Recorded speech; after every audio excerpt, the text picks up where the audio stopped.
കേരളത്തിൽ കേക്കിൻ്റെ ചരിത്രം ആരംഭിക്കുന്നത് തലശ്ശേരിയിൽ നിന്നാണ്. തലശ്ശേരിയിലുള്ള ഒരു മമ്പള്ളി ബാബു എന്ന് പറയുന്ന വ്യക്തിയാണ് ആദ്യത്തെ കേക്ക് ഉണ്ടാക്കിയിരിക്കുന്നതെന്നാണ് പറയുന്നത്. അദ്ദേഹത്തിന് വിദേശിയായ ബ്രിട്ടീഷുകാരനായ ഒരു പ്ലാന്റർ കൊണ്ടുവന്ന ഒരു പ്ലം കേക്ക് ടേസ്റ്റ് ചെയ്യും. അത് അദ്ദേഹം 1883 ആദ്യത്തെ കേക്ക് തലശ്ശേരിയിൽ അദ്ദേഹം ബേക്ക് ചെയ്യുന്നത്. ഞാൻ ഇന്നുള്ളത് ഇപ്പോൾ നമ്മുടെ കോട്ടയം ജില്ലയിൽ തലയോലപ്പറമ്പിനും തൃപ്പൂണിത്തുറയ്ക്കും ഇടയ്ക്ക് വടകര ജംഗ്ഷനിലാണ്. ഇന്ന് ഇതിലൂടെ പോയപ്പോൾ നിയാൽസ് എന്ന് പറയുന്ന എക്സ്ക്ലൂസീവായിട്ടുള്ള കേക്കിൻ്റെ ഒരു ഷോപ്പ് കണ്ടു. ഞാനവിടെ കയറി. അപ്പോൾ ഞാൻ പരിചയപ്പെട്ടു. ഇതിൻ്റെ ഓണർ നമ്മുടെ അനിലേട്ടനും കുടുംബമാണ്. നമസ്കാരം അനിലേട്ടാ.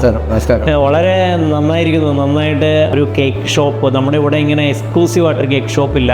എന്താണ് ഇങ്ങനെ ഈ ഒരു രംഗത്തേക്ക് കടന്നു വരാനുള്ള താല്പര്യം തോന്നിയത്? എങ്ങനെയാണ് ഇതിലേക്ക് കടന്നു വന്നത്? ബേക്കറി ഫീൽഡിലോട്ട്, അതായത് കേക്കിൻ്റെ തന്നെ വർക്ക് തുടങ്ങിയിട്ട് എനിക്ക് തോന്നുന്നു 22 വർഷം കഴിഞ്ഞു ഞാൻ ഈ ഫീൽഡിൽ വർക്ക് ചെയ്യുന്നു.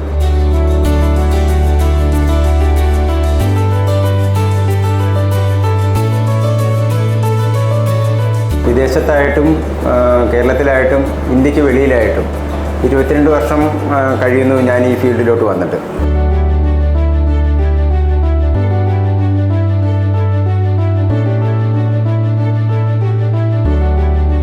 എൻ്റെ നാട്ടിൽ എനിക്ക് ഒരു എൻ്റേതായ ഒരു സെലിബ്രേഷൻ വരുമ്പോൾ നമ്മുടെ മനസ്സിന് ഒത്ത രീതിയിൽ നമുക്കൊരു കേക്ക് കിട്ടാൻ പറ്റാത്തൊരു സാഹചര്യം പല സമയങ്ങളിൽ നമുക്ക് അനുഭവപ്പെട്ടിട്ടുണ്ട്.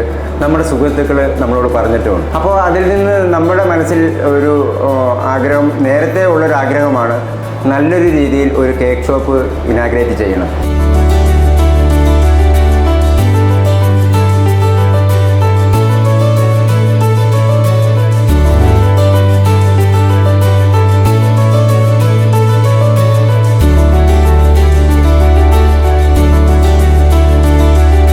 നമുക്ക് ഏത് വെറൈറ്റിയിലുള്ള കേക്കും നമുക്ക് ചെയ്ത് കൊടുക്കാൻ പറ്റും.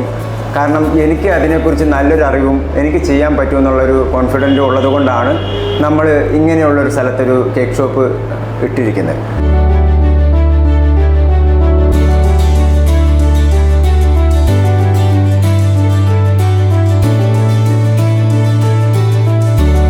ഫൈൻ ക്വാളിറ്റിയിൽ നമ്മുടെ സുഹൃത്തുക്കൾക്കും നമ്മുടെ നാട്ടുകാർക്ക് നല്ലൊരു കേക്ക്, അതാണ് നമ്മൾ ഉദ്ദേശിക്കുന്നത്. നല്ലൊരു കേക്ക് കൊടുക്കുക. അതായത് ഇന്ത്യയിൽ അവൈലബിൾ ആയിട്ടുള്ള ഏറ്റവും ഫൈൻ ക്വാളിറ്റി ഉള്ള റോ മെറ്റീരിയൽ കൊണ്ടുവന്ന് ഏറ്റവും നല്ല രീതിയിൽ വെറൈറ്റി ആയിട്ടുള്ള കേക്കുകൾ ലോകത്തിൻ്റെ പല ഭാഗത്തുള്ള, ഇപ്പോൾ കൊറിയൻ, റഷ്യൻ, ഫ്രഞ്ച്, അങ്ങനെയുള്ള പല സ്ഥലങ്ങളിൽ നിന്നുള്ള കേക്കുകൾ നമ്മൾ ഇൻട്രൊഡ്യൂസ് ചെയ്യാൻ വേണ്ടിയാണ്. നമ്മുടെ ഷെഫിൻ്റെ ഒരു പ്രത്യേകത, നമ്മൾ ഷെഫ് എന്ന് പറഞ്ഞാൽ 20 വർഷം എക്സ്പീരിയൻസ് ഉള്ള ഷെഫാണ്. അദ്ദേഹം വിദേശത്തൊക്കെ വർക്ക് ചെയ്തിട്ടുള്ള ഷെഫാണ്. കേരളത്തിലും അല്ലെങ്കിൽ ഇന്ത്യക്ക് പുറത്തുമുള്ള ടേസ്റ്റുകൾ നമ്മുടെ വടകരയെ നമ്മളൊന്ന് ടേസ്റ്റ് ചെയ്യിപ്പിക്കാൻ വേണ്ടിയതാണ്. കസ്റ്റമൈസ് ചെയ്തിട്ട് കേക്ക് ചെയ്യാൻ പറ്റും. ഇപ്പോൾ അവരിപ്പോൾ ഒരു ഇൻസ്റ്റഗ്രാമിലോ ഫേസ്ബുക്കിലൊക്കെ ഒരു കേക്ക് കണ്ടു, ആ ഡിസൈനിൽ അല്ലെങ്കിൽ ആ ഒരു ഇതിൽ കേക്ക് വേണമെന്ന് പറഞ്ഞാൽ നമുക്കത് ചെയ്ത് കൊടുക്കാൻ പറ്റും.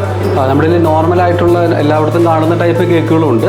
അതുകൂടാതെ നമ്മൾ Russian cake, saint Sebastian cheese cake, അങ്ങനെയുള്ള നട്ടി ബബിളി, അങ്ങനെയുള്ള കേക്കുകളാണ് നമ്മൾ കൂടുതലും ചെയ്യുന്നത്. നിയാൻ കേക്സിൻ്റെ സ്പെഷ്യാലിറ്റി എന്ന് പറയുന്നത് നമ്മൾ 10 കിലോമീറ്റർ ചുറ്റളവിൽ നമ്മൾ ഡെലിവറി ചെയ്യുന്നുണ്ട്. ഏത് കേക്കാണെങ്കിലും അതും ഈ പറഞ്ഞ പോലെ നമ്മളൊരു വിത്തിൻ 1 അവറിനുള്ളിൽ നമുക്ക് ഡെലിവറി ചെയ്യാനായിട്ട് പറ്റും, normal കേക്കുകളാണെങ്കിലും.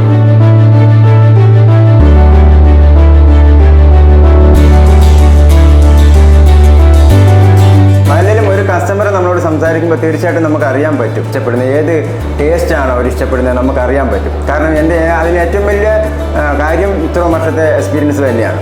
Okay, all the very best. അപ്പോൾ എല്ലാവിധ ആശംസകളും. അപ്പോൾ തീർച്ചയായിട്ടും നമ്മുടെ ഇത് കാണുന്ന ന്യൂസ് റൗണ്ടപ്പിൻ്റെ പ്രേക്ഷകരോടും പറയാനുള്ളത്, തീർച്ചയായിട്ടും നമ്മുടെ നിയാൻസിലൊന്ന് എത്തണം. ഇത് നമ്മുടെ വടകര ജംഗ്ഷന് ശേഷം റോഡ് സൈഡിൽ തന്നെ, റൈറ്റ് സൈഡിൽ തന്നെയാണ്. SBT ATM തൊട്ട് സമീപമാണ്. ഒരു പ്രാവശ്യമെങ്കിലും നിങ്ങൾ ഈ ഷോപ്പിൽ വന്ന് ടേസ്റ്റ് ചെയ്ത് കഴിഞ്ഞാൽ നിങ്ങൾക്ക് ഇഷ്ടപ്പെടും. അപ്പോൾ ഇതിൻ്റെ ലൊക്കേഷനും ഫോൺ നമ്പറും ചേർത്തേക്കാം.